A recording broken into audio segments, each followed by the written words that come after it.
السلام علیکم ورحمۃ اللہ وبرکاتہ نحمدہ و نصلی علی رسولہ الکریم اما بعد فاعوذ باللہ من الشیطان الرجیم بسم اللہ الرحمن الرحیم رب اشرح لی صدری ویسر لی امری واحلل عقدۃ من لسانی یفقہوا قولی۔ سورہ المعارج، اور آج ہم کریں گے آیت نمبر 6 سے لے کر 27 تک۔ آئیے پہلے اس کی تلاوت سنتے ہیں۔ اعوذ باللہ من الشیطان الرجیم بسم اللہ الرحمن الرحیم انہم یرونہ بعیدا ونراہ قریبا يوم تكون السماء كالمهل وتكون الجبال كالعهن ولا يسأل حميم حميما يبصرونهم يود المجرم لو يفتدي من عذاب يومئذ ببنيه وصاحبته وأخيه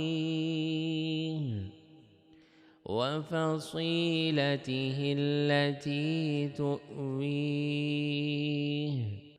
ومن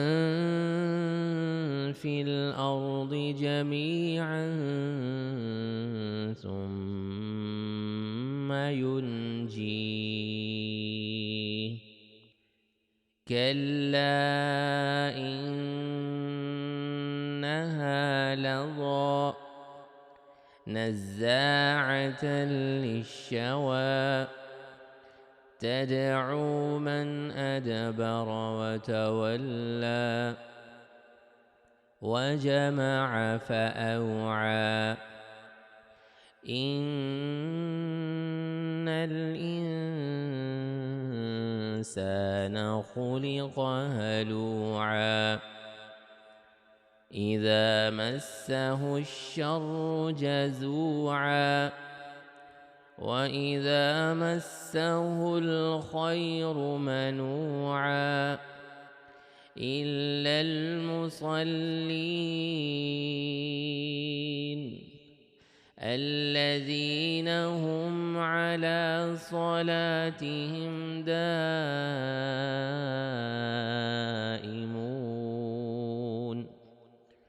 والذين في أموالهم حق معلوم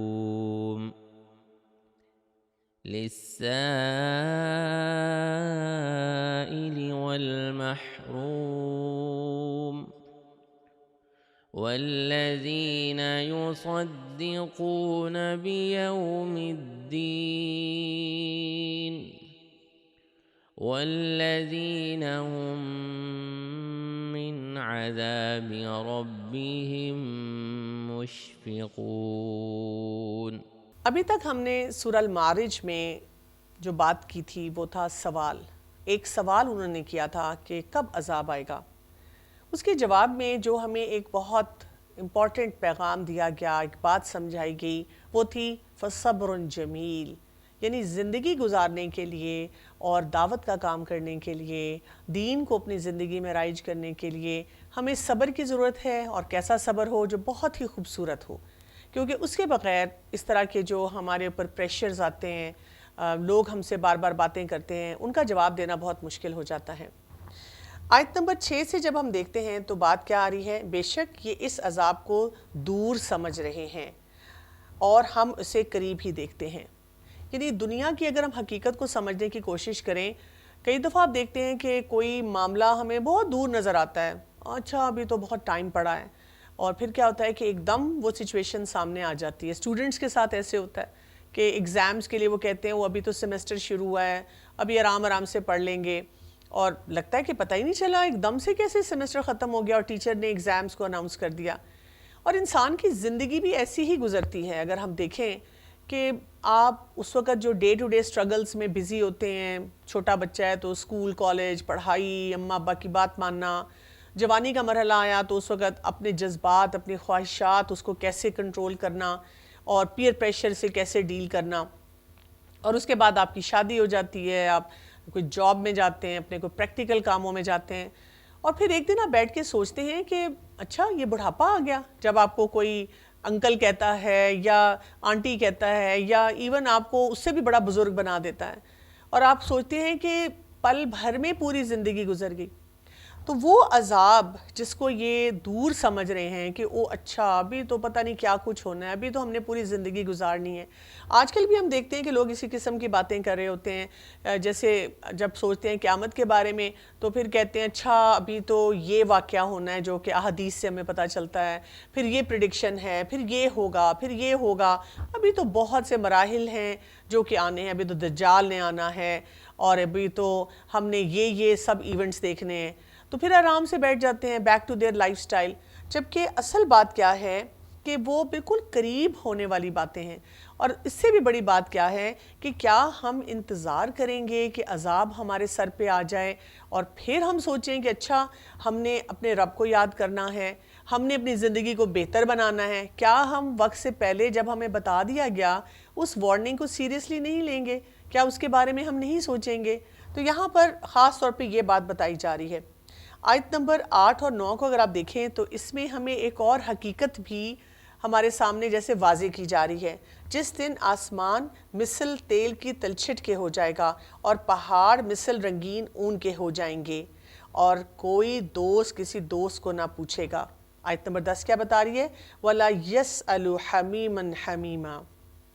اصل بات یہ کہ وہ اتنا اٹر کیوس کا ٹائم ہوگا، اتنی پریشانی ہوگی، اس وقت کوئی آپ کچھ کام نہیں کر سکیں گے۔ یعنی آپ کو پتہ ہے کہ دنیا میں ایک فارمولا دیا جاتا ہے، جیسے کیونکہ میں میڈیکل ڈاکٹر ہوں تو ہمیں کیا سمجھایا جاتا ہے کہ اگر آپ دیکھنا چاہتے ہیں کہ آپ کے سکلز کیسے ہیں اپنے مریض کے ساتھ، تو آپ نے دیکھنا ہے کہ جب آپ کے سامنے کوئی ایمرجنسی آتی ہے آپ اس کو کیسے ہینڈل کرتے ہیں۔ اگر آپ ایمرجنسی کو ہینڈل کر سکتے ہیں صحیح طرح تو اس کا مطلب ہے کہ آپ اچھے ڈاکٹر ہیں، آپ قابل ڈاکٹر ہیں، آپ کام اچھا کر سکتے ہیں۔ اسی طرح آپ دیکھیں کہ عام حالات میں بھی اگر ایک انسان کہتا ہے کہ مجھے تو اتنا غصہ نہیں آتا، یا میں تو زیادہ کسی کو تنگ نہیں کرتا، یا کسی بات سے تنگ نہیں ہوتا، تو پھر دیکھا جائے گا اس کوالٹی کو اگر ٹیسٹ کرنا ہے تو پھر وہ ٹیسٹنگ واٹرز میں ہی دیکھا جاتا ہے۔ یعنی جب مشکل ہے، کوئی شخص آپ کا تنگ کرنے والا آپ کی زندگی میں ہے، پھر دیکھا جاتا ہے کہ آپ اس سکل کو اپلائی کر سکتے ہیں کہ نہیں۔ اگر آپ اس وقت اپلائی نہیں کر سکتے تو اس کا مطلب ہے کہ آپ فیل ہو گئے، کیونکہ بہت سے لوگ ایسی بات کہتے ہیں کہ دیکھیں جب میں اکیلی ہوتی ہوں نا مجھے بالکل غصہ نہیں آتا، مجھے کوئی مسئلہ نہیں ہوتا، وہ جب میرے سسرال والے آ جاتے ہیں یا جب میرے اماں ابا مجھے تنگ کرتے ہیں، جب یہ فلاں میرا کوئی باس یا ٹیچر مجھے بلی کرتا ہے تو پھر مجھے غصہ آتا ہے۔ ایگزیکٹلی تبھی تو ہم نے اپنے کچھ حالات کو ٹھیک کرنا ہوتا ہے۔ اب یہاں پہ آخرت کی بات کی جا رہی ہے نا، تو آخرت کے مراحل میں بھی کیا ہوگا؟ اب ایک انسان جس نے بالکل کیجول طریقے سے زندگی گزاری، اور جب وہ دیکھ رہا ہے کہ ہر چیز کی نوعیت بدلتی جا رہی ہے، قیامت کے مناظر سامنے آ رہے ہیں، تو کیا اس وقت اس کے پاس کوئی گنجائش ہوگی کچھ کرنے کی؟ نہیں، اب تو سب کچھ پیک اپ ہو گیا، اب تو جو کچھ ہم نے کیا تھا وہ سیل ہو گیا، وہ آگے کی طرف چلا گیا۔ اور اس سے بھی بڑی بات جو یہاں بتائی جا رہی ہے کہ کوئی دوست جو یہ جو بات ہے نا حمیم جیسے کہتے ہیں جو تپنا یا گرم ہونا، تو ایسا دوست ہوتا ہے نا جس کے ساتھ ہمارا کوئی بہت ہی پرجوش قسم کا، بڑا سٹرونگ قسم کا ریلیشن شپ ہوتا ہے۔ یعنی اس کو دیکھ کر ہمیں لگتا ہے کہ ہاں یہ ہے میرا وہ دوست جو ہر وقت میں اس کے اوپر بھروسہ کر سکتا ہوں، میری مدد کرتا ہے۔ تو اللہ سبحانہ و تعالیٰ یہاں پہ یہ فرما رہے ہیں کہ کوئی دوست وہاں پر انسان کے کام نہیں آئے گا۔ یہاں پہ ہم دنیا میں کتنے لوگوں پہ بھروسہ کر لیتے ہیں نا، بلکہ دوست تو کئی دفعہ ایسے بھی کہتے ہیں کہ تم میری خاطر یہ غلط کام کر لو، میری خاطر چھوڑو نماز نہ بھی پڑھو، میری خاطر جھوٹ بول دو، میں وہاں پر تمہارے لیے کچھ سٹینڈ لے لوں گا۔ لیکن قرآن پاک میں بار بار ہمیں اسی طرح بتایا جا رہا ہے کہ کوئی کسی کے وہاں پہ کام نہیں آئے گا۔ اور اگر ہم ویسے بھی آپ دیکھیں دنیا میں رہتے ہوئے بھی اس قسم کے مناظر ہمارے سامنے آتے ہیں کہ کوئی ایسی وقتی تکلیف بھی آتی ہے تو لوگ کیا کرتے ہیں، ایک دوسرے سے چھٹنا شروع ہو جاتے ہیں، ایک دوسرے سے دور ہونا شروع ہو جاتے ہیں۔ اور اسی کیفیت کو آگے آیت نمبر 11 میں بیان کیا گیا ہے حالانکہ ایک دوسرے کو دکھا دیے جائیں گے۔ گناہگار اس دن کے عذاب کے بدلے فدیے میں اپنے بیٹے کو اور اپنی بیوی کو اور اپنے بھائی کو اور اپنے کنبے کو جو اسے پناہ دیتا تھا، یعنی سب کے سب کو وہ دینا چاہیں گے۔ یہ آیت نمبر 13 تک آ رہا ہے۔ آپ دیکھیں کہ یعنی کیا ہو رہا ہے کہ جو لوگ وہاں پر اب سچویشن کو دیکھیں گے کہ جو باتیں ہم دنیا میں سنتے تھے، ہم آپس میں بھی جب کر رہے ہوتے تھے، کوئی ہمیں بتا رہا ہوتا تھا، ہمارے سامنے یہ وارننگز آ رہی ہوتی تھیں، ہمیں سمجھایا جا رہا ہوتا تھا، تو ہم کیا کر رہے ہوتے تھے اس وقت؟ ہم پرواہ نہیں کر رہے تھے۔ لیکن آخرت میں کیا ہوگا؟ ہم جن جن پہ تکیہ لگا رہے ہوں گے، اب وہ سچویشن بھی بدل جائے گی، کوئی ہماری مدد نہیں کرے گا، اور ہر شخص اپنے آپ کو بچانے کے لیے کیا کر رہا ہوگا کہ فدیے میں چاہے گا کہ میرے بیٹے کو لے لیں، میری اولاد کو لے لیں۔ آپ دیکھیں دنیا میں کیا ہوتا ہے، دنیا میں رہتے ہوئے اگر ہمیں کوئی بھی لگے کہ ہماری اولاد کو تنگ کرنے کی کوشش کر رہا ہے، ہم اس کے آگے کھڑے ہو جاتے ہیں، فور فرنٹ پہ آ جاتے ہیں۔ یعنی مائیں اکثر کیا کہتی ہیں؟ میری عمر بھی تمہیں لگ جائے۔ مائیں کہتی ہیں کہ مجھے موت آ جائے لیکن تمہاری زندگی جو ہے وہ بھرپور گزرے، وہ بہترین گزرے۔ یعنی ماں باپ کو کتنی فکر ہوتی ہے۔ والد جو ہوتے ہیں وہ سارا دن کس لیے کماتے ہیں، کس لیے کام کرتے ہیں؟ کیونکہ ان کو یہ ہوتا ہے کہ ہمارے بچے جو ہیں ان کو آسائشیں ہر طرح کی مل جائیں۔ لیکن آخرت میں کیا ہوگا؟ وہ اسی بچے کو آگے حاضر کر دیں گے کہ اس کو پکڑ لیں لیکن مجھے چھوڑ دیں۔ اسی طرح میاں بیوی کا تعلق، اپنے بہن بھائی کا تعلق، تمام تعلقات جو ہوں گے وہ ختم ہونا شروع ہو جائیں گے، اور وہ کنبہ جو ان کو پناہ دیتا تھا یا جس کے لیے وہ بہت سے سٹینڈ لیتے تھے، وہ ان سب کو چھوڑنا شروع کر دیں گے۔ آیت نمبر 14 میں آ رہا ہے وَمَن فِي الْأَرْضِ جَمِيعًا، اور روئے زمین کے سب لوگوں کو دینا چاہیں گے۔ وہ کہیں گے اس وقت جو چاہیے آپ لے لیں لیکن میری جان چھڑا دیں، مجھے نہ کچھ بھی کام کسی کے لیے کرنا پڑے، یا یہ کہ بدلے میں ان سب کو رکھ لیں اور میں بچ جاؤں کسی طرح سے۔ ثُمَّ يُنْجِي، اور وہ کیوں کریں گے؟ تاکہ وہ اسے نجات دلا دیں۔ یعنی کوئی بھی وہ ایسا ڈیل کرنے کے لیے تیار ہو جائیں گے جو کہ ان کو وہاں سے چھٹا دے اور ان کی جان بخشی ہو جائے۔ یعنی ابھی سنتے ہوئے ہمیں کئی دفعہ بڑا عجیب سا لگتا ہے، اور ہم وہی باتیں ایک دوسرے سے قسمیں وعدے کھا رہے ہوتے ہیں کہ ہم ایک دوسرے کا خیال رکھیں گے، لیکن اس کی تھوڑی سی جھلک ہم دنیا میں بھی دیکھتے ہیں۔ مثلا آپ دیکھیں کہ کوئی انسان ہمارا بڑا پیارا ہوتا ہے، ہم سے بہت اچھی طرح رہتا ہے، اگر وہ بیمار ہو جائے تو وہ کیا کرتا ہے؟ وہ بہت بیزار ہوتا ہے، وہ ہم سے بات نہیں کرنا چاہتا، وہ منہ پھیر لیتا ہے، وہ کسی بات کا جواب نہیں دیتا، کیونکہ اس کو اپنی تکلیف اتنی محسوس ہو رہی ہوتی ہے کہ وہ کئی دفعہ کہتا ہے کہ میرے پاس کوئی بیٹھ کے باتیں نہ کرے۔ یعنی کچھ لوگ جب ہاسپٹل میں داخل ہوتے ہیں تو وہ شکر کرتے ہیں کہ یہاں ہمارے رشتہ دار نہیں آ سکیں گے، اور بلکہ کئی دفعہ وہ ڈاکٹرز کو اور باقی سٹاف کو کہتے ہیں کہ جی اگر ہمارے رشتہ دار آئیں تو پلیز آپ خود سے انہیں کہہ دیں کہ یہاں ملنے کی اجازت نہیں ہے، تاکہ یہ کہ ہم تھوڑا ریسٹ کر سکیں، ہم اپنے آپ کو بچا سکیں۔ اسی طرح آپ دیکھیں کہ انسان اگر کسی سے اس کو مسئلہ ہو جائے، کوئی تعلق خراب ہو جائے، تو پھر وہ کیا کرتا ہے؟ وہ چھٹنا شروع ہو جاتا ہے، دور ہو جاتا ہے، کسی کی ہیلپ نہیں کرنا چاہتا۔ تو دنیا میں بھی ہم دیکھتے ہیں کہ ذرا سا ہمیں کہیں تعلقات میں کوئی بگاڑ آتا ہے یا کوئی ہمارے پر ڈیفیکلٹ سچویشن آتی ہے تو ہم ان لوگوں سے دور ہونا شروع ہو جاتے ہیں۔ کہاں آخرت؟ یعنی جب خاص طور پہ ایک انسان جس نے اس آخرت کی تیاری ہی نہیں کی، اس کے بارے میں سوچا ہی نہیں، غور و فکر ہی نہیں کیا، اور اب جب وہ مناظر اس کے سامنے آ رہے ہیں اور اس شخص کو یہ احساس ہونا شروع ہو گیا ہے کہ میری زندگی میں کتنی مشکلات ہیں۔ آیت نمبر 15 سے 18 تک ہم دیکھتے ہیں کہ اب وہ جو عذاب کا منظر ہے، وہاں پہ جو کچھ ہو رہا ہوگا اس کو بیان کیا گیا ہے، اور اس کی انٹینسٹی کو ہمیں محسوس کرنے کی بہت زیادہ ضرورت ہے، کیونکہ جب ہم اس دنیا میں رہ رہے ہوتے ہیں نا، بہت سی لذتوں میں پڑے ہوئے ہوتے ہیں، اور ہم آخرت کے بارے میں نہیں سوچتے، ہم اس انجام کے بارے میں نہیں سوچتے، تو پھر کیا ہوتا ہے؟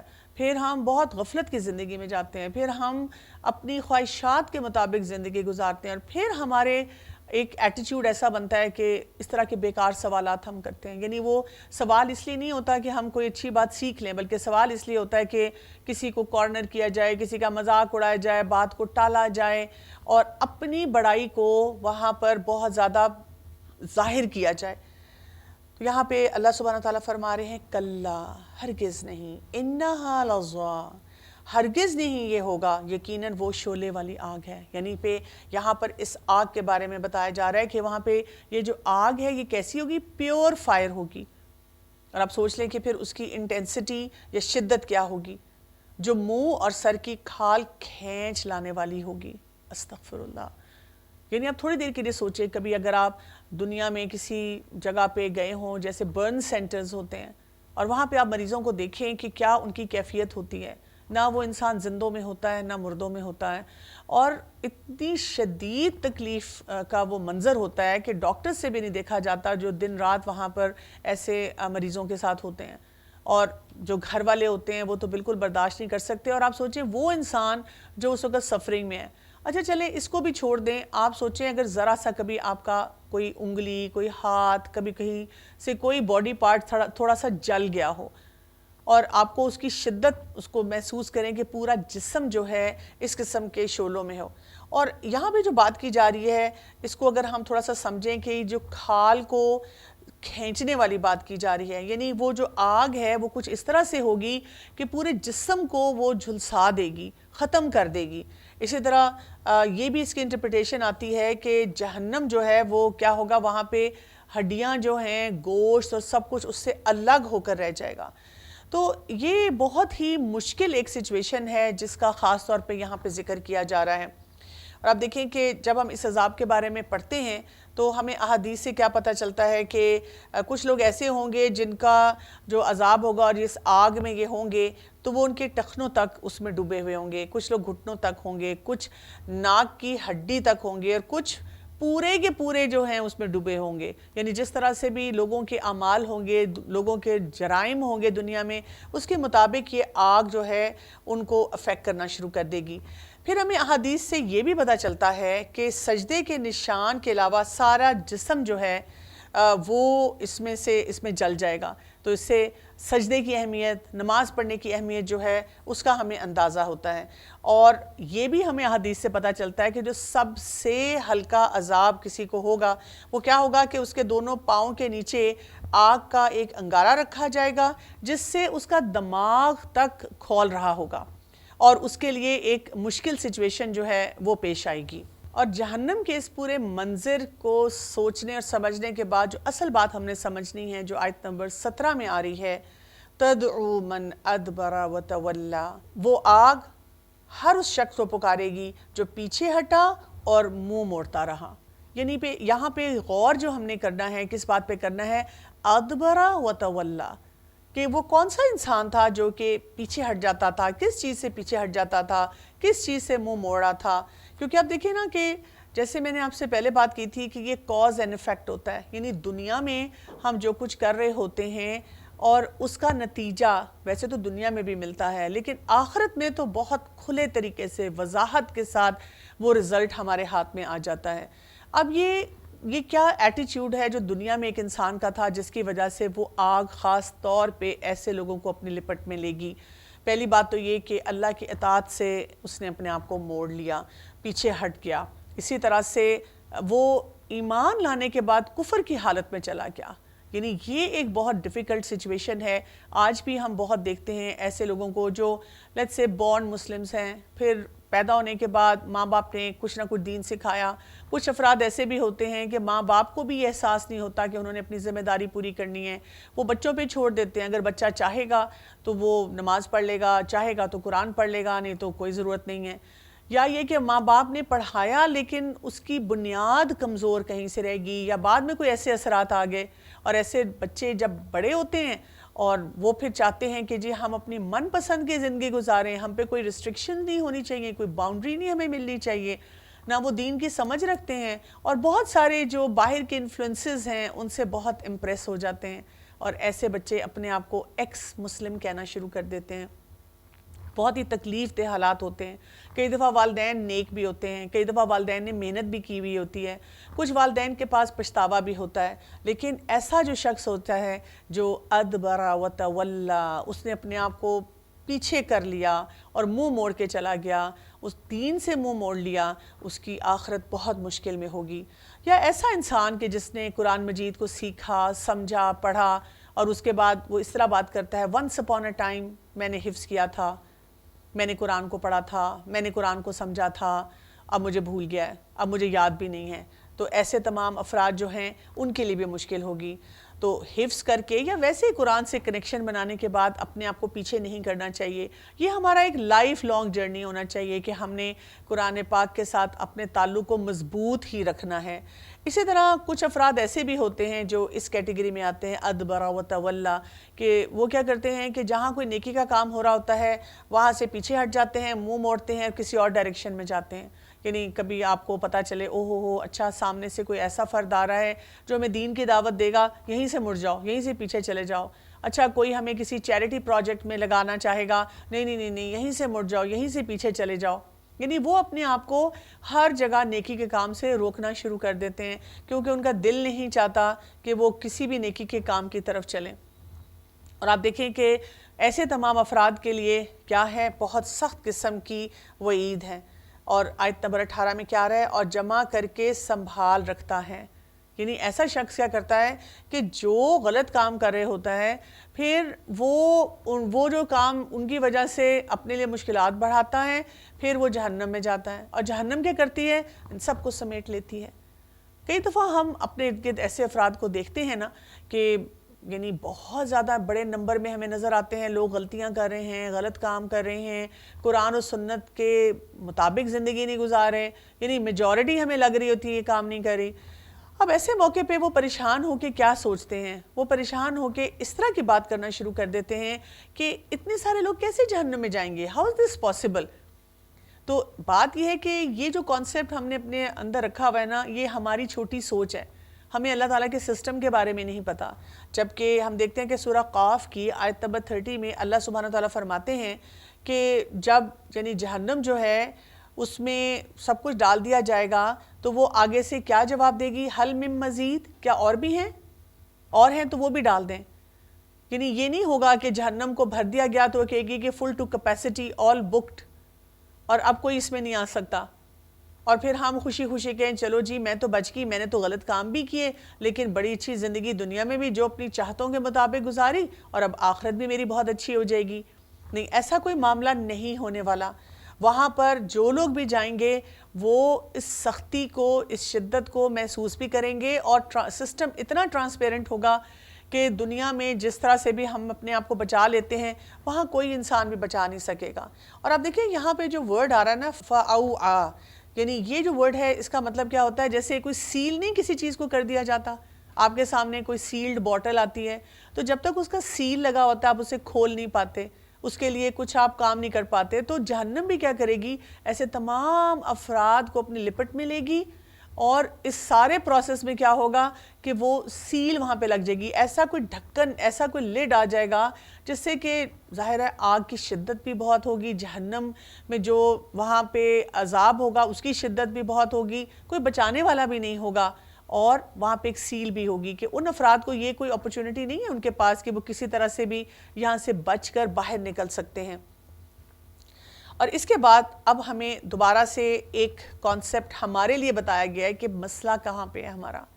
ہم اگر اس مسئلے کو سمجھنے کی کوشش کریں، آیت نمبر 19 سے لے کر 21 تک دیکھیں. ان الانسان خلق ہلوعا، بے شک انسان بڑے کچے دل والا بنایا گیا ہے. کیسا بنایا گیا ہے کہ انسان بہت ہی امپیشنٹ ہے، گھبرا جاتا ہے، جلدی کام کرنا چاہتا ہے، اور اگر اس کو وہ اپرچونٹی نہیں ملتا جو کہ وہ کرنا چاہ رہا ہے تو پھر وہ کیا کرتا ہے، وہ اور زیادہ تیزی میں آ جاتا ہے. آپ نے دیکھا ہی ہوگا، کسی کو لائن میں کھڑا ہوا دیکھ لیں، ٹریفک پہ دیکھ لیں، کہیں کوئی کام کرتے ہوئے دیکھ لیں، کتنی بے چینی ہمیں ہوتی ہے. آپ اگر کہیں جہاز میں جا رہے ہیں یا سفر کر رہے ہیں، آپ دیکھیں تو صحیح وہ اناؤنس کرتے ہیں، ہمیں لگتا ہے کہ شاید جہاز ہمارے بغیر اڑ جائے گا، یا ہمیں لگتا ہے کہ ہماری سیٹ پر کوئی اور بیٹھ جائے گا. جہاز لینڈ کرتا ہے اور وہ بتاتے ہیں کہ ابھی تھوڑی ٹائم ہے، آپ پلیز اپنی سیٹس پہ انتظار کریں. نہیں جی نہیں، جہاز لینڈ بعد میں کرتا ہے، ہم پہلے سیٹ بیلٹ کھول کے کھڑے ہو جاتے ہیں. تو ہمارے اندر یہ امپیشنس ہے، اور ہم اس امپیشنس کی وجہ سے غلط فیصلے کر رہے ہوتے ہیں. کس طرح سے ہم کرتے ہیں، جب اسے مصیبت پہنچتی ہے تو ہڑبڑا اٹھتا ہے. اذا مسہ الشر جزوعا، اور وَإِذَا مَسَّهُ الْخَيْرُ مَنُوعًا، اور جب اسے راحت ملتی ہے تو وہ بخل کرنے لگتا ہے. یعنی یہاں پر دوبارہ سے اگر ہم اس کانسیپٹ کو صحیح طرح سے سمجھیں کہ ہمیں کیا بتایا جا رہا ہے، یہ جو آیت نمبر 19, 20 اور 21 میں جو بات ہوئی ہے نا، یہ بہت اہم ہے اور اس کو ذرا سمجھنے کی ضرورت ہے۔ پہلی آیت نمبر 19 میں ہے ہلوعا، حوصلہ نہیں ہے اس میں، بے صبرا پن ہے، ہرس بہت زیادہ ہے، جلدی سے مجھے مل جائے۔ جیسے آپ دیکھیں شادیوں پہ ہم جب جاتے ہیں تو ہم اپنی پلیٹوں کو کیسے بھرتے ہیں، حالانکہ بہت سا کھانا پھر ہم ضائع کر دیتے ہیں۔ اسی طرح تنگ دل بہت زیادہ ہے، بے قرار ہے، کمزور ہے، اور اس کے علاوہ کیا کرتا ہے کہ یعنی اس کو ریگریٹس بعد میں ہوتے ہیں، لیکن پہلے وہ کہتا ہے کہ جو کام کرنا ہے میں کر لوں۔ آپ دیکھیں کئی دفعہ آپ کہتے ہیں کھانا کم کھانا چاہیے، اتنا کھانا کھا لیتا ہے کسی دعوت پہ جا کے، ایون گھر میں کوئی مزے کی چیز بنی ہو جیسے آئندہ کبھی نہیں ملنی، اور پھر اتنی زیادہ طبیعت خراب ہوتی ہے، بے چینی کا شکار ہونا شروع ہو جاتا ہے۔ اسی طرح آپ دیکھیں جزا کی جو بات کی گئی ہے، جزوعا، اور یہاں پر ہمیں کیا بتایا جا رہا ہے کہ وہ کیا کر رہا ہوتا ہے کہ بہت بری باتیں اپنے منہ سے نکالنا شروع کر دیتا ہے، اللہ کے بارے میں بہت بدگمانی کرنا شروع کر دیتا ہے۔ اور ہمیں یہ پتہ ہونا چاہیے کہ یہ عمل جو ہوتا ہے یہ کفریہ ہوتا ہے، کہ جیسی کوئی مشکل آئی اس نے یہ نہیں سوچا کہ اچھا اب ایک ٹیسٹ آ رہا ہے اللہ تعالیٰ کی طرف سے، تو میں نے کیا کرنا ہے، اب ہی تو جتنے میرے سکلز ہیں، جتنے میرے پوٹینشلز ہیں، جو کچھ میں نے قرآن سے سیکھا، جو میں نے رسول اللہ صلی اللہ علیہ وسلم کی سنت سے سیکھا، اب اس پہ عمل کرنے کا وقت آیا۔ نہیں، وہ کیا کرتا ہے کہ بہت زیادہ کمپلیننگ ایٹیچیوڈ کرتا ہے اور بہت زیادہ باتیں بنانا شروع کر دیتا ہے۔ ہر بات پہ اس کا یہی سوال ہوتا ہے، ایسے کیوں میری زندگی میں ہو گیا، اور یہ تو نہیں ہونا چاہیے تھا۔ اسی طرح دیکھیں آیت نمبر 21 میں منوعہ کی بات ہو رہی ہے، اور اس کا مطلب کیا آتا ہے کہ وہ دوسروں کی جو ضروریات ہیں ان کو پورا نہیں کرتا، یا خیر سے اپنے آپ کو روک لیتا ہے۔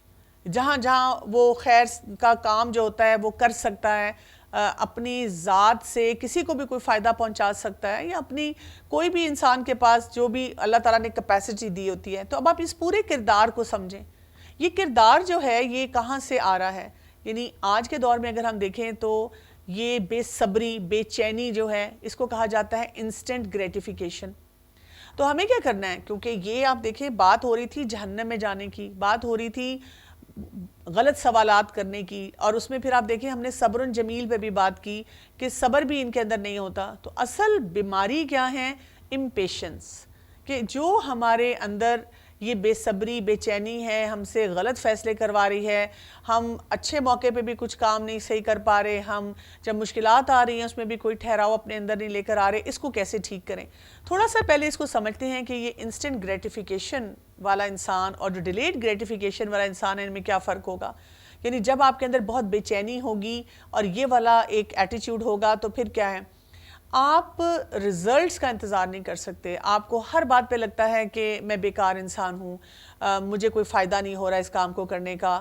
پھر یہ کہ انسان ایموشنل ہو جاتا ہے بہت زیادہ۔ جب انسان ایسا ایموشنل ہوتا ہے تو پھر کیا ہوتا ہے، وہ اپنے ہی راستے میں رکاوٹ ڈالنا شروع کر دیتا ہے، کیونکہ آپ پھر دوسرے لوگوں کو بلیم کرنا شروع کر دیتے ہیں۔ آپ کو لگتا ہے لوگوں کو تو بہت فائدہ ہو رہا ہے اور مجھے کسی قسم کا نقصان ہو رہا ہے، اور پھر آپ کے اندر یہ ایٹیٹیوڈ آ جاتا ہے آئی کی ناٹ، میں تو کر ہی نہیں سکتا، یہ تو ہو ہی نہیں سکتا۔ جیسے پاکستان میں تو ہمیں لگتا ہے ہم کچھ کر ہی نہیں سکتے، یہاں پہ تو شاید کوئی اچھا کام ہی نہیں ہو رہا، یا یہ کہ جی کسی ادارے میں رہتے ہوئے ہم کیا کہتے ہیں، بچے ایسے جو ہوتے ہیں جو خود نہیں پڑھ رہے ہوتے، وہ اپنے والدین کو آ کر کنونس کرنے کی کوشش کرتے ہیں کہ ہمارے سارے ٹیچرز بیکار ہیں اور کوئی بھی پاس نہیں ہوا، جبکہ اگر والدین وہاں جا کے دیکھیں تو وہاں پہ ٹاپرز بھی ہوتے ہیں، وہاں پہ کچھ بچے بہترین پروجیکٹس کر رہے ہوتے ہیں، بہترین پوٹینشیل کے ساتھ کام کر رہے ہوتے ہیں، اور آہستہ آہستہ ان کے اندر یہ مینٹیلٹی آ جاتی ہے کہ میں ڈیزرو ہی نہیں کرتا، میری تو قسمت خراب ہے، مجھے تو بس کوئی خیر مجھ تک پہنچتی ہی نہیں ہے، اللہ کی طرف سے نہیں پہنچتی۔ اور پھر وہ کہتا ہے کہ بس کیونکہ میرے حالات ہی ایسے ہیں، اور وہ لوگ جو بہت کامیاب ہوتے ہیں یا تو ان کے پاس بہت پیسہ ہے، بہت ان کے ریسورسز ہیں، بہت ان کے پاس سفارشیں ہیں، یا کیا کچھ وہ سوچتے رہتے ہیں، اور اس کی وجہ سے انہوں نے کیونکہ اپنے آپ کو کمپلیٹ فیلئر سمجھ لیا، اب وہ کوئی کام خیر کا نہیں کرتے۔ اب ہمیں جانا کس کی طرف ہے؟ کیا ہمارا ٹارگٹ ہونا چاہیے؟ ہم نے اپنے اندر ڈیلیڈ گریٹیفیکیشن لے کر آنی ہے۔ کیوں؟ اس لیے کہ ایسا انسان جو بھی کام ہوتا ہے وہ اس لیے کرتا ہے کہ اللہ کا حکم ہے، یا جو بھی صحیح پرنسپلڈ کام ہے، اصولی کام ہے، میں نے اس کو انجام دینا ہے، اور باقی نتائج اللہ پہ چھوڑ دینے ہیں۔ اگر کوئی مشکل آئے گی، فرض کریں میں نے بہت محنت سے کام کیا اور مجھے وہ نتیجہ نہیں ملا تو کوئی بات نہیں، میں نے دوبارہ کوشش کرنی ہے۔ پھر وہ اپنے جذبات پر خاص طور پہ نظر رکھتے ہیں کہ میں کوئی جذباتی فیصلہ نہ کروں، میں کسی سے اپنے جذبات کی وجہ سے کوئی جیسے ایموشنل ہو کے کوئی نقصان کسی کو نہ دوں یا اپنی ذات کو نہ دوں۔ اس کے علاوہ ان کی زندگی میں ڈسپلن بہت ہوتا ہے، وہ تمام معاملات میں یہ سوچتے ہیں کہ میں نے صحیح طریقے سے اس کام کو کرنا ہے، جہاں پر بھی ہوں جو اصول و ضوابط ہیں ان کو فالو کرنا ہے۔ اور ایسے جو افراد ہوتے ہیں خاص طور پہ اگر آپ دیکھیں گے ان کی نمازوں میں بہت ٹھہراؤ ہوتا ہے، ان کی عبادت جو ہوتی ہے بہترین ہوتی ہے، وہ غور و فکر بہت اچھی طرح سے کرتے ہیں۔ پھر وہ یہ نہیں سوچتے کہ ہر کام کے لیے میں انٹائٹلڈ ہوں کیونکہ میں کسی کا بیٹا ہوں یا بیٹی ہوں یا فلاں میرا جاننے والا ہے یا مجھے یہ کام بہت اچھا آتا ہے تو اسی وجہ سے مجھے ہر جگہ پہ کوئی ریڈ کارپٹ ٹریٹمنٹ ملنی چاہیے۔ ان کا اصول یہ ہوتا ہے کہ بس میں نے صحیح کام کرنا ہے، اور اس کے ساتھ ساتھ وہ یہ دیکھتے ہیں کہ مجھے چوائسز صحیح کرنی ہے۔ اگر میں نے غلط فیصلہ کر لیا، غلط راستے پہ چلا گیا تو میری اپنی ذمہ داری ہے نا، یعنی میں نے جلد بازی کی تو ظاہر ہے مجھے اچھا نتیجہ نہیں ملے گا، مجھے کام درست کرنے ہیں۔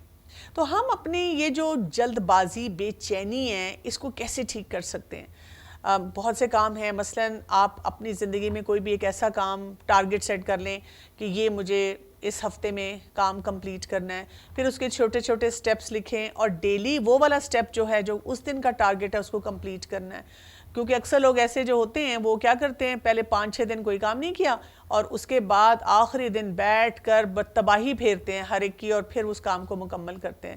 تو ساتھ ساتھ تھوڑا تھوڑا کر کے، جیسے نمازوں کے لیے بھی یہی کرتے ہیں، آپ دیکھیں وقت پہ آپ وضو کر لیں، وقت پہ آپ اذان کا انتظار کریں، اذان کا جواب دیں، پھر نماز سے پہلے کی دعائیں پڑھیں، تو آپ کی نماز جو اول وقت کی ہوگی وہ بہترین ہو جائے گی۔ لیکن اگر اب آپ نے وضو بھی نہیں کیا ہوا اور پھر آپ بھاگم دوڑ میں ہیں، آپ نے کوئی پلاننگ بھی نہیں کی ہوئی، آپ گھر سے باہر نکلے ہوئے ہیں، اب مسجد کہاں ہے، اب نماز کہاں پڑھنی ہے، اب وضو کہاں کرنا ہے، اور آپ عجیب وہ کام کر رہے ہیں، تو آپ دیکھیں پھر ایسے لوگوں کی نماز وہی ہو جاتی ہے نا جو ہمیں پتہ چلتا ہے کہ بس آخری وقت پہ وہ کچھ ٹکریں کچھ ٹھونگے مارتے ہیں، لیکن اللہ ان سے راضی نہیں ہو سکتا۔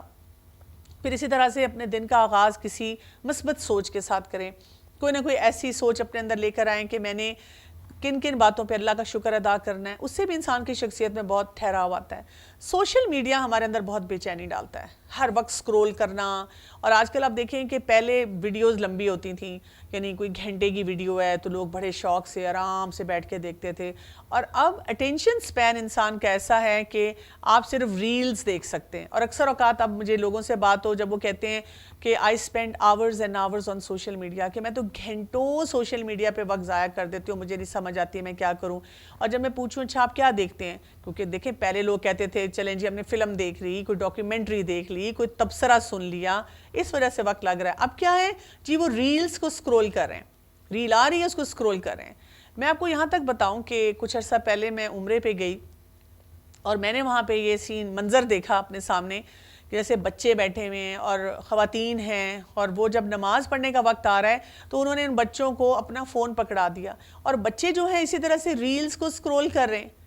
اس قدر خطرناک منظر تھا۔ آپ دیکھیں ہر طرح کی ریلز آ رہی ہوتی ہیں، ہر طرح کی وہ اس میں باتیں آ رہی ہوتی ہیں، ایک تو وہ آپ سیکھ رہے ہیں، دوسرا آپ کے اندر یہ بے چینی آ رہی ہے، تیزی کی، آپ کا اٹینشن سپین کم ہو رہا ہے، آپ زیادہ دیر کوئی بات برداشت نہیں کر سک رہے۔ تو سوشل میڈیا کے استعمال میں آپ نے ضرور دھیان رکھنا ہے کہ آپ کیا کر رہے ہیں، کس طرح سے دیکھ رہے ہیں۔ پھر اسی طرح سے اپنا کوئی اگر ایک ٹارگٹ آپ نے سیٹ کیا ہے تو اس کے اندر کنسسٹنٹ پیٹرن لے کر آنا ہے، مثلاً چاہے وہ کھانے پینے کا ہے، ایکسرسائز کا ہے، قرآن پڑھنے کا ہے، نوافل ہیں، کوئی حفظ ہے، کہ اتنا میرا ٹارگٹ ہے اور اس کو میں نے ڈیلی اس ٹائم کے مطابق اچیو کرنا ہے۔ کوئی لانگ ٹرم گول بھی رکھیں اپنی زندگی میں کہ 1 سال کے لیے میرا کیا گول ہے، جیسے رمضان آتا ہے آپ رمضان کا گول بناتے ہیں، پھر آپ اس کے بعد رمضان میں کیونکہ شیطان بند ہے تو آپ کہتے ہیں اچھا اگلے رمضان تک اگر اللہ نے مجھے زندگی دی اور میں نے کیونکہ قرآن بھی پڑھا، تراویح پڑھی، قیام اللیل کیا اور روزہ رکھا، تو اس سے میں نے کیسے اپنے آگے کے لیے کچھ اپنے لیے کوئی بہتری کا پلان بنانا ہے۔ پھر یہ کہ جب بھی آپ کوئی صحیح کام کریں تو اپنے آپ کو ریوارڈ بھی کریں، اپنے آپ کو تھوڑی سی شاباش بھی دیں۔ تو یہ ایک امپورٹنٹ ٹارگٹ ہے جس کو ہم نے پورا کرنا ہے۔ اور انسٹنٹ گریٹیفیکیشن اور یہ بے صبرا پن جو ہمارے اندر ہے، اور جب مشکل آتی ہے تو جب ہم بہت تنگ ہو جاتے ہیں اور آسانی آتی ہے تو ہم بخل کی طرف چلے جاتے ہیں، اس کو ٹھیک کرنے کے لیے ہمیں آیت نمبر 22 میں ایک فارمولا دیا جا رہا ہے، الا المصلین، مگر وہ نمازی۔ کون سے نمازی؟ الذین هم علی صلاتہم دائمون، جو اپنی نمازوں پر ہمیشگی کرنے والے ہیں۔ تو نماز، یعنی نماز کے بارے میں ہم جتنے بھی اس کے فائدے سوچ لیں، اس قدر زیادہ فائدے ہیں کہ آپ اوور ویلم ہو جائیں گے۔ ایک انسان جب 5 دفعہ نماز پڑھتا ہے، ٹائم مینجمنٹ اس میں آتی ہے، فوکس اس کا ڈیولپ ہوتا ہے، لرننگ اس کی بہترین ہوتی ہے، یعنی کیا کچھ وہ سیکھ رہا ہوتا ہے اور کس کس ایریے پہ وہ کام کر رہا ہوتا ہے۔ تو یہاں پر اللہ سبحانہ وتعالیٰ چاہتے ہیں کہ ہم اپنے اس مزاج کو درست کرنے کے لیے اپنی 5 وقت کی نمازوں پر فوکس کریں۔ اور وہ جو 5 وقت کی نمازوں پہ ہم نے فوکس کرنا ہے، اس میں کیا ہے، کیا لے کر آنا ہے؟ اس میں دوام لے کر آنا ہے، یعنی کنسسٹنٹ پیٹرن لے کر آنا ہے۔ آپ دیکھیں اکثر اوقات جب لوگ اپنی نمازوں کے بارے میں بات کرتے ہیں تو وہ یہی بات ہوتی ہے کہ جی میں نماز تو پڑھ رہی ہوں لیکن اس میں وہ کنسسٹنٹ پیٹرن نہیں آ رہا، وہ مجھ سے لگاتار نہیں پڑھی جا رہی۔ اور اسی طرح آپ دیکھیں ان نمازوں کے اندر جو پختگی لانی ہے، اس کے ساتھ کیا کہا جا رہا ہے؟ آیت نمبر 24 کو دیکھیں کہ والذین فی اموالہم حق معلوم، اور جن کے مالوں میں مقرر حصہ ہوتا ہے، یعنی انہوں نے ساتھ ساتھ کیا کیا ہوتا ہے؟ حقوق اللہ اور حقوق العباد کو صحیح طرح سے سمجھا ہوا ہوتا ہے۔ یہ ہمارے اندر اس بے چینی کو ختم کرتا ہے جو جلد بازی کی ہے، کہ مجھے اپنی نمازوں کی فکر ہے، نماز میں ٹھہراؤ میں نے کیسے لے کر آنا ہے، میں نے اپنی نمازوں کو خوشی غمی، کوئی اسٹوڈنٹ ہے کالج یونیورسٹی میں پڑھتا ہے، کوئی بزنس مین ہے کام کرتا ہے، کوئی پروفیشنل ہے لوگوں کے ساتھ ڈیل کر رہا ہے، ڈاکٹر ہے ایمرجنسیز میں ہے گھرا ہوا ہے، ایک ہاؤس وائف ہے اس کو گھر کے اتنے کام ہوتے ہیں، ایک بزرگ ہے، یعنی کوئی بھی انسان ہو، کسی بھی جگہ پر ہو، کسی بھی ملک میں ہو، کسی بھی دنیا کے خطے میں ہو، اس کو کیا کرنا ہے کہ ایک کنسسٹنٹ پیٹرن لے کر آنا ہے اپنی نمازوں میں۔ اور جب انسان یہ کام کرتا ہے تو پھر کیا ہوتا ہے؟ اس کو یہ بھی سمجھ آنی شروع ہو جاتی ہے کہ میرے مال میں کس کس فرد کا حصہ ہے، مجھے اپنی ذات سے نکل کر باہر آ کر باقی افراد کے بارے میں بھی سوچنا ہے۔ اس کی سوچ جو ہوتی ہے اس میں تنگ نظری نہیں آتی۔ اور آیت نمبر 25 میں ہمیں کیا بتایا جا رہا ہے؟ مانگنے والوں کا بھی حق ہے اور سوال سے بچنے والوں کا بھی، للسائل اور والمحروم، یعنی دونوں کا جو حق ہے وہ دینا ہے، سائل کا بھی حق دینا ہے اور محروم کا بھی۔ اب ان دونوں کو بھی ہم نے سمجھنا ہے۔ سائل کون سا ہوگا؟ سائل وہ ہوگا جو سوال کرتا ہے، جو مانگتا ہے۔ اس سے ہمیں یہ بھی پتہ چلتا ہے کہ اگر کوئی سوال کرنے والا ہوتا ہے تو اس کو ہمیں ڈانٹنا نہیں چاہیے، جھڑکنا نہیں چاہیے۔ اگر آپ کو لگتا بھی ہے کہ کوئی وہ پروفیشنل ہے تو آپ اس سے اچھی بات کر لیں، اس سے اگنور کر دیں، لیکن اس کو ڈانٹے نہ۔ کیا پتہ ان میں سے کوئی جینون بات کر رہا ہو، اور اگر واقعی کوئی جینون چیز مانگ رہا ہے تو اس میں اس کو مدد دے دینی چاہیے۔ اور محروم کون سا انسان ہوتا ہے کہ وقتی طور پہ یا کسی بھی سچویشن میں آ کر اب اس کے پاس وہ چیز نہیں ہے اور اس کی زندگی میں اس کی کمی ہے، تو وہاں پر ہم کیا کر سکتے ہیں کہ اس کو کسی بھی طریقے سے فیسیلیٹیٹ کریں۔ قرآن پاک میں بہت سے اور مقامات پر بھی انہی باتوں کی طرف اشارہ کر کے ہمیں بتایا گیا ہے کہ ہمیں اپنے آپ کو نمازوں میں بہتری لے کر آنی ہے، اور حقوق العباد میں بھی ہم نے خاص طور پہ جو نیڈی افراد ہیں، جو ضرورت مند ہیں، ان کے حقوق کے بارے میں سوچنا ہے۔ جیسے کہ سورہ المومنون کی اگر آپ آیت نمبر 1 اور 2 کو دیکھیں، قد افلح المؤمنون، کہ فلاح پا گئے مومن۔ اور کس بات کی فلاح کی بات ان کو بتائی گئی ہے؟ الذین هم فی صلاتہم خاشعون، یہ کون سے افراد ہوتے ہیں جو اپنی نمازوں میں خشوع اختیار کرتے ہیں، کہ وہ خشیت کے ساتھ اللہ کے آگے جھکنا جانتے ہیں، فوکس کرنا جانتے ہیں، نمازوں میں ان کا جو قبلہ ہوتا ہے وہ درست ہوتا ہے، یعنی بیہیویئر میں بھی درست ہوتا ہے، سوچ میں بھی، دل دماغ اللہ تعالیٰ کی طرف ہوتا ہے۔ اور دیکھیں اس میں ہم اگر اپنے آپ کو جلد بازی سے بچاتے ہیں تو تبھی ایسے ہوتا ہے نا۔ اگر ایک خاتون ہے گھر میں اور وہ لگاتار سوچ رہی ہیں کہ ہانڈی پک گئی ہے کہ نہیں، بچہ کیا کر رہا ہے، فلاں جگہ یہ ہو رہا ہے، تو پھر وہ فوکس نہیں رہے گا وہاں پہ۔ اسی طرح ایک اسٹوڈنٹ ہے، اگر نماز پڑھ رہا ہے لیکن ساتھ ساتھ سوچ رہا ہے ابھی میں نے پڑھائی کرنی ہے، ابھی کچھ کھانا کھانا ہے، ابھی میں نے نیٹ فلکس پہ یہ دیکھنا ہے، تو اگین اس کا فوکس نہیں رہے گا۔ تو ہر انسان کو یہ سوچنا ہے کہ مجھے تھوڑی دیر کے لیے اپنے آپ کو کٹ آف کر کے اس پہ فوکس کرنا ہے، اس سے میری شخصیت کے اندر ایک ٹھہراؤ آئے گا۔ اور پھر آپ دیکھیں سورہ ابراہیم کی جو آیت نمبر 40 اور 41 کو دیکھیں، اس میں بہترین دعائیں آتی ہیں جو ابراہیم علیہ السلام نے مانگی تھی، رب جعلنی مقیم الصلاۃ ومن ذریتی ربنا وتقبل دعا۔ اپنے رب سے کیا دعا ہم مانگتے ہیں کہ اللہ تعالیٰ ہمیں اور ہماری اولاد کو نماز قائم کرنے والا بنا، اور ساتھ ہی کیا ربنا تقبل دعا، ہم اللہ تعالیٰ سے کہتے ہیں اللہ تعالیٰ ہماری اس دعا کو قبول کر لے۔ جتنے والدین مجھ سے بات کرتے ہیں اور ماؤں کی وری یہ ہوتی ہے کہ بچہ میرا نماز نہیں پڑھتا، تو میں ان سے پوچھتی ہوں آپ خود نماز پڑھتی ہیں؟ جی میں پڑھتی ہوں۔ تو میں کہتی ہوں آپ کو پتہ ہے آپ نماز میں بھی یہ دعا مانگ رہے ہیں لیکن میری دعا نہیں قبول ہو رہی، تو میں کہتی ہوں اپنے رب پہ بھروسہ کریں، اس دعا کو بہت یعنی جب وہ مانگ رہی ہوں تو یہ نہ سوچیں کہ آپ کو پتہ ہی نہیں آپ نے کیا مانگا ہے، آپ اس کے اوپر فوکس کریں۔ اور پھر کیا ربنا اغفر لی ولوالدی وللمؤمنین یوم یقوم الحساب، ہم مغفرت مانگتے ہیں اپنے لیے، اپنے اولاد کے لیے، تمام مسلمانوں کے لیے۔ اور اب دیکھیں یہ جو بات ہے یہ ہم سب کے لیے کتنی ضروری ہے، کتنا اس پہ فوکس کرنا چاہیے ہمیں۔ تو نماز پڑھنے کے ہمیں کیا فائدے ہوتے ہیں؟ ایک تو دیکھیں عبادت ہے، اللہ کا حکم ہے اور ارکان اسلام میں سے ہے، فاؤنڈیشن ہے ہماری۔ پھر ایمان جو ہے ہمارا پروو ہوتا ہے یہاں سے، اور فلاح کا راستہ ہمارے لیے ہے، اور اس سے شفا حاصل ہوتی ہے، اس سے دل کی جو بے چینیاں ہیں وہ کم ہوتی ہیں، ذہنی سکون اس سے بہت ملتا ہے، اور رزق میں بھی جو فراغت وہ رزق جو ہے انسان کا وہ بڑھتا ہے۔ اور یہاں پہ جو دائمون کی بات کی گئی ہے اس میں خاص طور پہ تین باتیں آتی ہیں۔ ایک تو یہ کہ ہم نے نماز کے اندر اپنے فوکس کو درست کرنا ہے، دوسرا ہم نے نماز کے اوقات کا خیال رکھنا ہے کہ یہ نہیں ہے کہ آخری وقت میں نماز پڑھی جا رہی ہے، ہم نے اپنے آپ کو بتانا ہے کہ اول وقت میں ہم نے نماز پڑھنی ہے۔ اور تیسرا یہ کہ نوافل جو ہیں ان کی کوانٹٹی جو ہے اس کو بڑھانا ہے ہم نے۔ اور پھر آپ دیکھیں کہ اس کے بعد جو محروم لوگ ہیں ان کا حق دینا، اور آپ دیکھیں اس کے لیے تو ہمیں بہت زیادہ فضیلت بتائی جاتی ہے۔ اللہ سبحانہ وتعالیٰ جیسے ایک حدیث سے ہمیں پتہ چلتا ہے، رسول اللہ صلی اللہ علیہ وسلم نے فرمایا کہ ہر دن جس میں بندہ صبح کرتا ہے 2 فرشتے اترتے ہیں، ان میں سے ایک کہتا ہے اے اللہ خرچ کرنے والے کو اس کا متبادل عطا فرما، اور دوسرا کہتا ہے اللہ روک کے رکھنے والے کے مال کو ضائع کر دے۔ تو آپ دیکھیں کہ ہمیں اس وقت دن میں کیا فیصلہ کرنا ہے کہ جہاں جہاں ضرورت مند افراد ہیں میں نے ان کا بھی ایک حصہ جو ہے وہ نکالتے رہنا ہے۔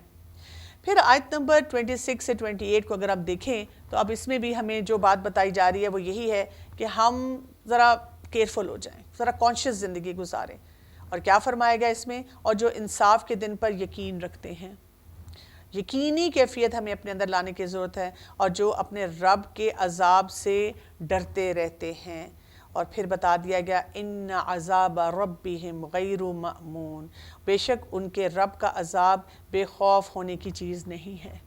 آپ دیکھیں بار بار اسی سوال کی طرف ایسے لگتا ہے کہ اشارہ کر کے یہ سب باتیں سکھائی جا رہی ہیں کہ جو باتیں آپ پوچھ رہے ہیں آپ یہ یاد رکھیں کہ کیا ہے کہ یہ ایک کوئی آسان معاملہ نہیں ہے، یہ ایسی بات نہیں ہے جس کے بارے میں آپ سوچیں نا، رب کا عذاب آئے گا اور آپ کے اندر یہ یقین ہونا چاہیے۔